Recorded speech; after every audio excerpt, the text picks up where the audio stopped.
أصبحت جزء من المهارة العفوية بالنسبة له وهو يستعملها، ولا يظن أن هناك وراءها شيء. ودائما الرجوع إلى البدايات مهم جدا في كل فتح جديد. يعني إذا أنت عاوز تعمل فتح علمي جديد، من أهم المظان التي ترجع إليها هي بدايات هذا العلم، وتحدي البدايات هو الذي يقود إلى الفتح الجديد في العلوم. لكن الناس عادة لا يعودون إلى البدايات، فهذا مما يجعل هذا الحديث ذا أهمية. الأمر الآخر، على قلة الحديث عن الألف باء، إن كان عن الخط كفن وجماليات الخط الكتب كثيرة، لكن نحن حديثنا اليوم عن ألف باء تاسة حتى نكون واضحين.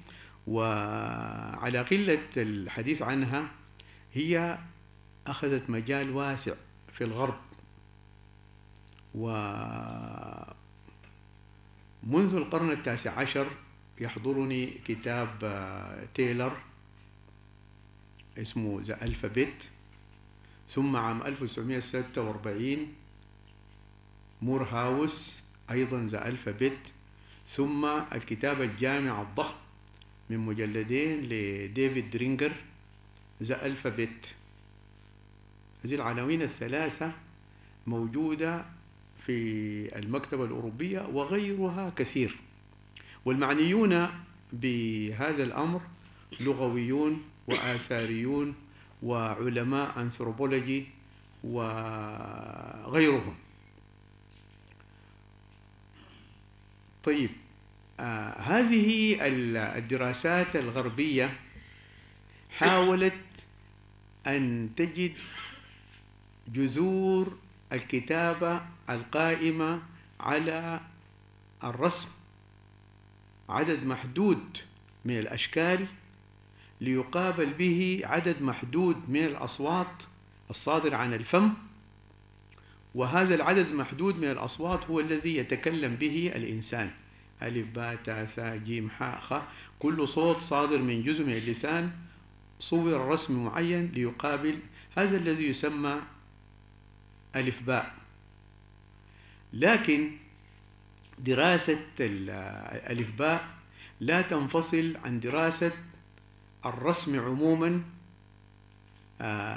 كممارسة تعبيرية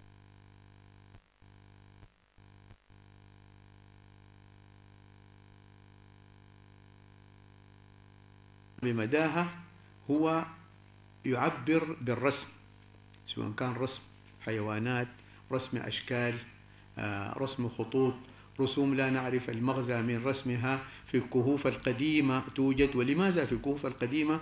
لأن الكهوف هي التي تحافظ، لكن الشيء الطبيعي أن في كل مكان مخلفات الإنسان القديم موجودة وفيها الرسم.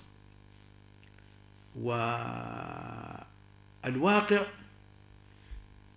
أن هؤلاء الأفاضل الغربيون الذين درسوا ألف باء تاء ثاء مما نحتاج إلى الحديث فيه اليوم هو أن النظرة بقدر ما كانت محاولة جادة لأن تكون علمية، أدركها القصور من زاوية حرص أصحابها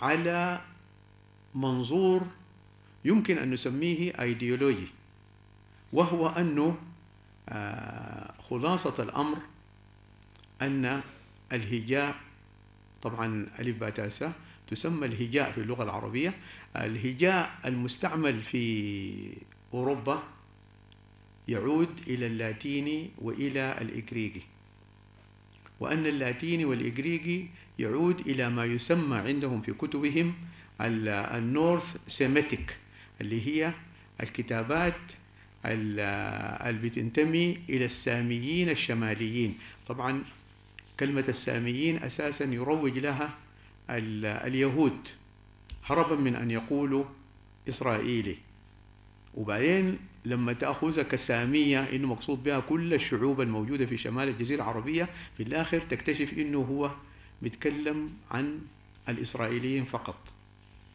في قرارة نفسه، فتعود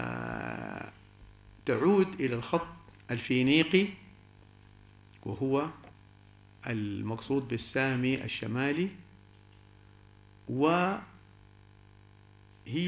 الخط الفينيقي فيه أقدم أشكال الكتابات.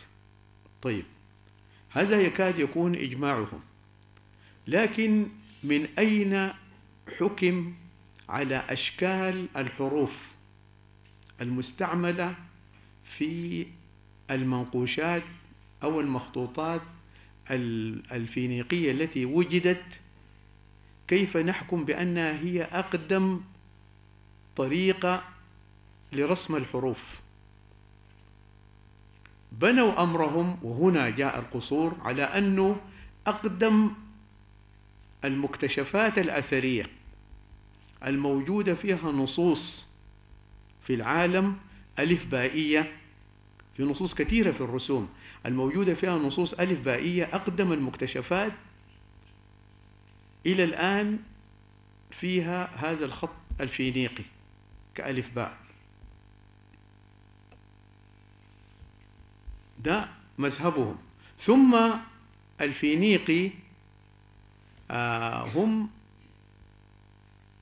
يعترفون أنه أخذ من الهيروغليفي المستخدم في وادي النيل قديما، لكن كيف خرجت ألف باء في عدد محدود من الحروف، وفي الفينيقي بالمناسبة 22 حرف فقط، كيف استخلص الناس ومتى ومن استخلص 22 رسمة شكل سواء كان تجريدي أو حيواني من الهيروغليفي المعروف أنه كان يجمع بين أشكال تجريدية وأشكال أشياء، شكل سمكة، شكل أسد، شكل كذا، شكل كذا، التعبير الهيروغليفي. وهم في عجب من أنه هذا الخط الهيروغليفي الذي ينسب إلى مصر عادة القديم، لماذا ظل حتى بعد ظهور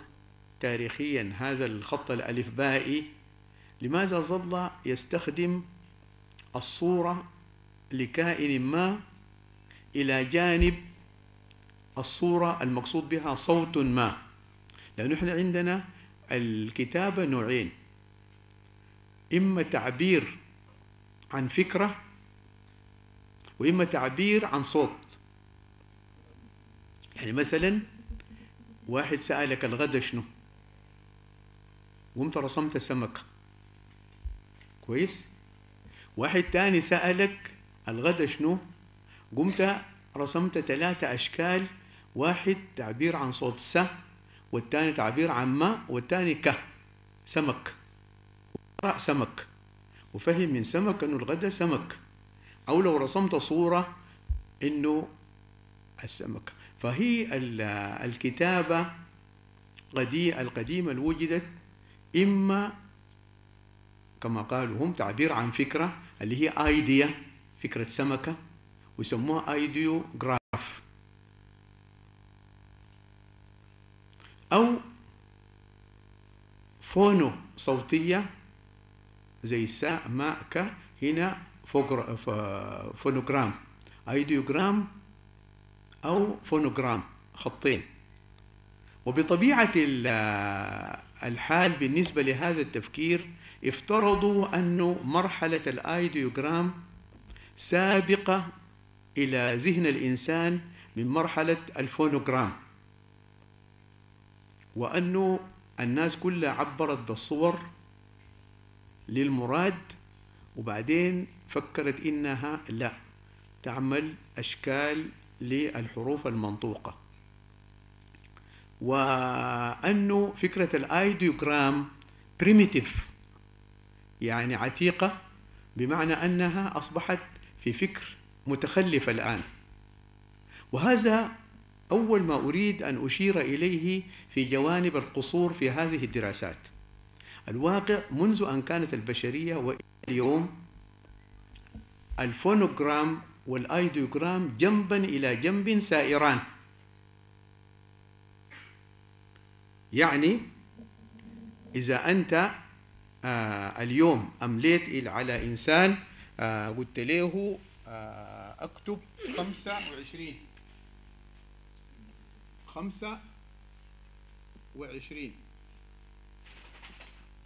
سيكتب كذا 25 إلا إذا فهم سيكتب 25 بهذا الشكل إلا إذا فهم أنه أنت تطرح عليه مسألة رياضيات هيقوم يكتب كذا. ده هيديوجرام وده فونوجرام. سنعمل لك 25 كتب بصات كل صوت من فمك خرج رسمة، هذه خ، هذه ما، هذه س إلى آخره. لكن لما فهم أن أطروحة رياضيات كتب 25.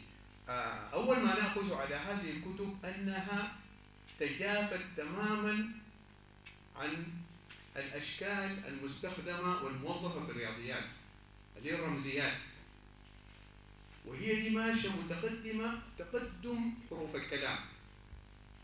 وغير إنه أنا عندي 10 أشكال فقط استطعت أن أعبر بها عن كل الأرقام، دخلت علامات للتعبير في على، ولما يقول لك 3 تكتب كذا، في لا تكتب هكذا، لا تكتب فيه هكذا، وإنما تكتب هكذا. 4. لماذا؟ لأن الأمر لا يستقيم إلا هكذا. ولذلك لا يظن أنه محاولة الإنسان التعبير عن آيديا متكاملة برسمة هي قديمة ومتخلفة. هو محتاج إليها في لغة ومحتاج إلى تلك في لغة. بالنسبة للكتابة هما لغتان. هذه حقيقة أولى. الحقيقة الثانية الحق نلاحظها في افتراضهم أن الألف باء الموجودة كما قلت في الخط الفينيقي هي أقدم، لأن الموجودات الأثرية الملتقطة من أراضي سوريا ومن سيناء وكذا أقدم من أي موجودات أثرية وجدت فيها ألف باء. وهذا لا يدل كما لاحظ عدد من العلماء أنه بالضرورة أن هذا الشكل من الألف بائية هو الأقدم عالميا، فقط لعل هناك أشكال ما تركت مخلفات حتى تلتقط اليوم. يعني مثلا إذا الليلة في عنوان صحيفة مكتوب بالخط الحر العمل في الخمسينات القرن الماضي، وعنوان صحيفة مكتوب اليوم بالخط الكوفي اللي هو معمول من صدر الإسلام، وأنا وجدت الصحيفة الأولى تاريخ 1950 والصحيفة الثانية تاريخ 2014، هذا لا يعني أن هذا الشكل من الخط هو أحدث من ذاك. فنكون واضح، يعني الخط الكوفي أقدم من الخط الحر، ليس بالضرورة الموجودات الأثرية، لكن لا بد من تطوير رؤية علمية نحاول أن نصل من خلالها إلى كيف يخرج شكل حرف من شكل حرف آخر، كيف يخرج شكل حرف من شكل حرف آخر. أما التعويل على أن الموجود الأثري أقدم، وهذا شائع حتى من ضمن في الحروف المروية جريفيث لما حلله وجد إنه الحرف الواحد ممكن يكتب بأشكال شتى، فقام صنفه old style ونيو old style ونيو style. يعني مثلا وجد في الخطوط المروية حرف الدال مكتوب كده، وجد ما يقابل حرف الدال مكتوب كده، فغضب بأنه هذا أحدث من هذا، لأن الأحافير الأثرية اللي وجد فيها هذا النوع أقدم من الوجد فيها هذا النوع. دي مسألة مهمة في ملاحظته هو، لكن من ناحية حجة عقلانية لا يعني بالضرورة أن هذا الشكل استحدث بعد هذا الشكل، لأنه هذا وجد في نقوش أقدم. أبدا لا يقوم دليل علمي، لا يقوم دليل علمي بأي حال من الأحوال، وسنلاحظ هذا في تحليلنا. طيب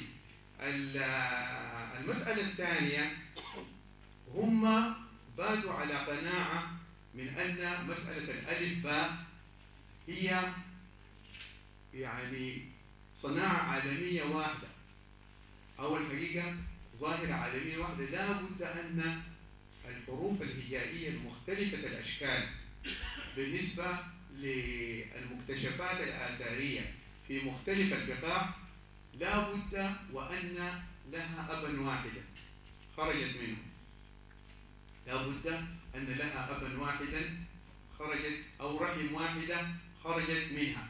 فأين هذه الرحم الواحدة؟ كما قلت هم أقنعوا نفسهم بأنه هذا الخط الفينيقي هو الرحم الأولى للألفباء في العالم كله. وسنعود قبل ما نخرج إلى هذا لأنه هم ربطوا أنفسهم بحوض البحر الأبيض المتوسط، ربطوا أنفسهم بحوض البحر الأبيض المتوسط، وأن الكتابة خرجت من حوض البحر الأبيض المتوسط. وهنا دي الرؤية اليورو سنتريك ومحور حول أوروبا، لأنه حوض البحر الأبيض المتوسط هو معناه ربط شمال أفريقيا بأوروبا، وشرق البحر المتوسط بلاد الشام بأوروبا، لأنه عملت الحوض يونت واحدة. لكن أنا نبهت كثيرا وفي دراسات كثيرة أن الحوض الذي ينبغي أن ينظر إليه كوحدة ثقافية هو حوض البحر الأحمر. شواهد كثيرة في الخط، في الميثولوجيا، في العادات، في التقاليد، في الأشكال، في كذا في كذا. البلاد التي هي حول البحر الأحمر هي التي ينبغي أن ينظر إليها كوحدة واحدة. والأوروبيون في دراساتهم القديمة أحسوا بهذا، يعني كتابات قدام الإغريق بيأخذوا دائما حوض البحر الأحمر كيونت واحدة، من قدام الإغريق لغاية آخر كتاب الواحد قرأه في الأربعينات بايلوت أوف ذا ريد سي. يعني ليه مثلا بريطانيا تصدر كتاب فيه جميع القرى والتساكن والشعوب والكذا الساكنة حول البحر الأحمر؟ لكن هذه الفكرة مع أنهم شاعرين أنه شرق البحر وغرب البحر هي يونت واحدة، لكن لا يعمل هايلايت. وقبل أن أفوت هذه النقطة الناس بيقولوا والله البحر ده زمان كان ناشف، وده تعليل غير علمي أبدا، لأنه لما البحر ده كان ناشف الإنسانية ما وجدت على الكرة الأرضية. الذي أريد أن أنبه إليه أن البحار والأحواض المائية والمجاري المائية حيثما وجدت في الدنيا هي خير أسباب التواصل بين الناس الساكنين في الأطراف. أوسع بحار الدنيا المحيط الهادي، أوسع بحار الدنيا المحيط الهادي.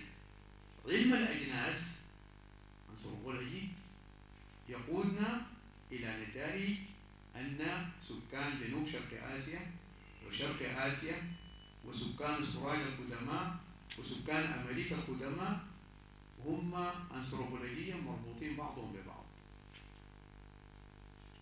ويدل على أنه البشرية أول ما تجد بحر أيقن أن الناس في أرجاء هذا البحر متواصلين.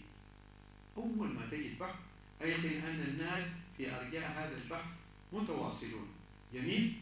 طيب الواقع ممكن تقول بالنسبة للبحر المتوسط هذا التواصل قائم، البحر الأبيض المتوسط،